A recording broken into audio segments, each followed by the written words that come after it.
Praise the Lord. आप सभी को जय मसीह की और स्वागत है फिर से आज के इस नए वीडियो में और इस नए दिन में। प्रिय जो परमेश्वर ने हम सभी को इस दिन में दिया, आइए हम प्रभु को धन्यवाद करेंगे। और मेरे भाई मेरे बहनों, आज का विषय हम कुछ आपके लिए खास लेकर आए हैं, क्योंकि यदि आप उस पाप में बार बार उस बेविचार में पड़ जा रहे हैं, आप बहुत दुखी हैं, आप बहुत निराशा में हैं, आप बहुत इस सब से परेशान हो गए हैं, तो आप कैसे छुटकारा यदि पाना चाहते हैं तो आप कैसे पा सकते हैं। हम परमेश्वर के कुछ वचन के द्वारा सीखेंगे, क्योंकि प्रियो जो परमेश्वर का वचन है आपको सीधा मार्ग की ओर लेकर जा सकता है, आपको एक अनंत जीवन दे सकता है, आपको एक आनंदित जीवन देना चाहता है।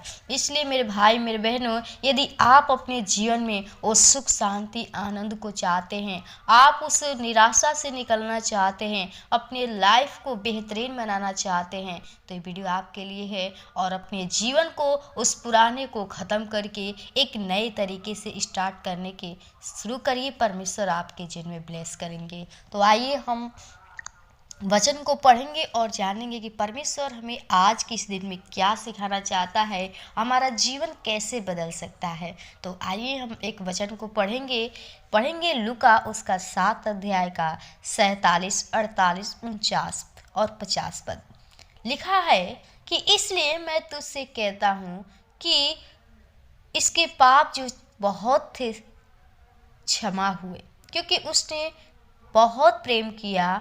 पर जिसका थोड़ा क्षमा हुआ है वह थोड़ा प्रेम करता है। और उसने स्त्री से कहा, तेरे पाप क्षमा हुए। तब जो लोग उसके साथ भोजन करने बैठे थे वे अपने अपने मन में सोचने लगे, यह कौन है जो पापों को भी क्षमा करता है। पर उसने स्त्री से कहा, तेरे विश्वास ने तुझे बचा लिया है, कुशल से चले जा। आमीन। प्रिय, यहाँ पे हमें प्रभु यीशु मसीह का वचन जो सिखाता है, जो यीशु मसीह फरीसी के साथ भोजन करने बैठता है और वहीं पे एक स्त्री आती है जो बहुत ही वो पापनी स्त्री थी, वो बहुत ही बेविचार करती थी, पाप में पड़ी हुई थी। वो उसका जीवन जो उसमें क्या हो रहा था, वो बहुत ही निराशा में थी और उसके लोग पास नहीं जाते थे, ना ही उसको लोग छूते थे।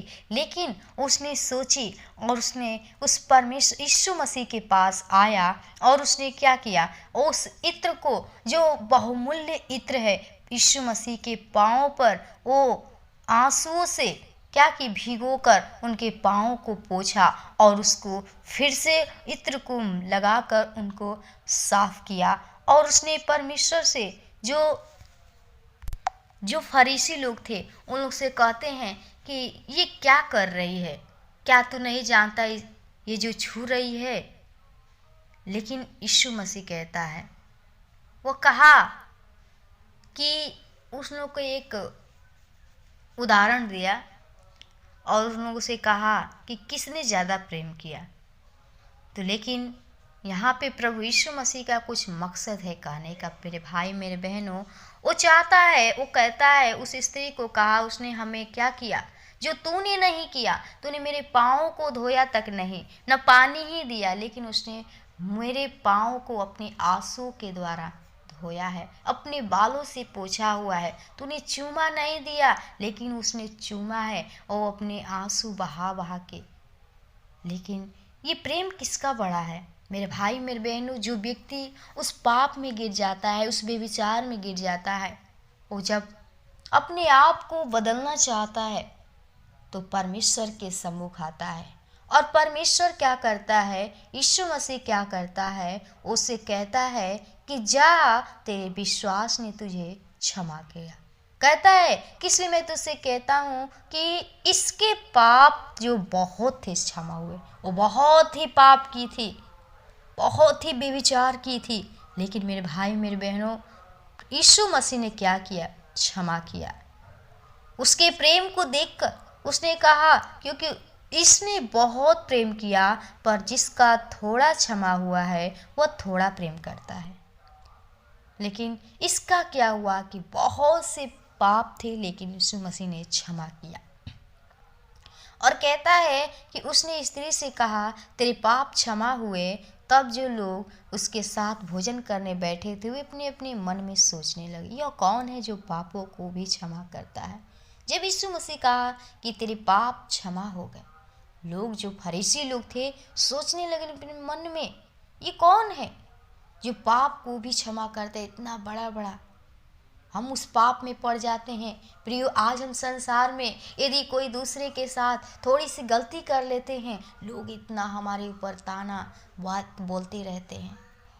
लेकिन खुदावन आपसे क्या कहता है, आप कितना भी भारी गलती क्यों कर लो, आप कितना भी पाप क्यों कर लो, परमेश्वर, जब आप परमेश्वर के सम्मुख आएंगे, परमेश्वर के सामने आएंगे, उससे अपने आप को पश्चाताप करेंगे मेरे भाई मेरे बहनों, तो प्रभु यीशु मसीह, वो इंसान नहीं आपको क्षमा कर सकता है, लेकिन आपको परमेश्वर क्षमा कर सकता है।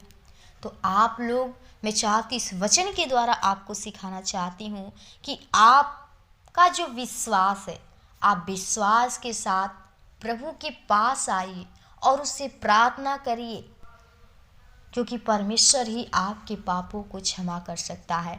अपने मन को बदलिए, क्योंकि परमेश्वर सारे पापों को खत्म करके आपके जीवन में एक आनंदी जीवन देना चाहता है। अपने जीवन में आप उस सुख को, भोग विलास को पाना चाहते हैं, तो प्रियो मेरे भाई मेरे बहनों, प्रभु के पास आइए और परमेश्वर आपके पाप को क्षमा करेंगे। आपको हर एक मुसीबत से, हर खतरे से आपको उस बेविचार से जरूर निकालेंगे, क्योंकि वही खुदा आपको निकाल सकता है। कब? जब आप विश्वास के साथ प्रार्थना करेंगे। तब वो स्त्री विश्वास के साथ गई थी यीशु मसीह के पास, क्योंकि उसने किसी ने उसको छुआ तक भी नहीं, उसे कोई बात भी नहीं करता था, लेकिन वो यीशु मसीह में विश्वास करके उसके पास गई, उससे प्रेम किया और उसने अपने आप को पश्चाताप किया। और यीशु मसीह ने कहा, तेरा विश्वास ने तुझे बचा लिया है। तो आप भी यदि बचना चाहते हैं तो आपका, मेरे भाई मेरे बहनों, आपका विश्वास ही बचाएगा। जब विश्वास के साथ यीशु मसीह के पास जाएंगे, प्रभु यीशु मसीह जरूर आपको शिफा देगा, एक नया जीवन देगा और आपको पवित्र करेगा। तो इसलिए आप लोग पवित्रता के साथ परमेश्वर में बढ़ना सीखिए। परमेश्वर आपके लाइफ को बेहतरीन बनाना चाहता है। आप जब भी आपके जीवन से कोई भी पाप हो जाता है, गलती हो जाती है, तो आप तुरंत परमेश्वर के सामने घुटना टेकिए, प्रभु से तुरंत कहिए, वो तुरंत आपको क्षमा कर देगा। थोड़ा सा भी यदि लेट किए तो प्रिय परमेश्वर कुछ नहीं कर पाएगा। इसलिए आप लोग जितना जल्द हो सके पश्चाताप करिए, क्योंकि जब आप जल्द से पश्चाताप करेंगे तो आपका जल्द क्षमा की जाएगी। तो मैं आशा करती हूँ कि प्रभु आपको इस वचन के द्वारा सिखाया होगा, और मैं चाहती हूँ कि आप लोग को जो भी वचन बताया जाता है, आप वचन को ध्यान से पढ़ लीजिए दोबारा और सुनिए कि प्रभु हमसे क्या कहना चाहता है। वचन को मनन करिए, चिंतन करिए, क्योंकि वचन है प्रियो हमारा यीशु मसीह है, और यीशु मसीह ही वचन है, और जो वचन है परमेश्वर के साथ है। इसलिए जब आप परमेश्वर के वचन को अपने हृदय में रखते हैं तो अपने यीशु मसीह को रखते हैं। तो आपका विश्वास, भरोसा सिर्फ परमेश्वर यीशु मसीह में होना चाहिए, और आप प्रभु में बढ़ते रहिए। परमेश्वर आपको बहुत बहुत आशीष प्रदान करेंगे। तो प्रभु आपको इस वचन के द्वारा आशीष प्रदान करे। फिर से मैं वीडियो को यहीं तक अंत करूंगी, तब तक फिर से मिलूंगी। तब तक के लिए आप सभी को जय मसीह, प्रेज द लॉर्ड।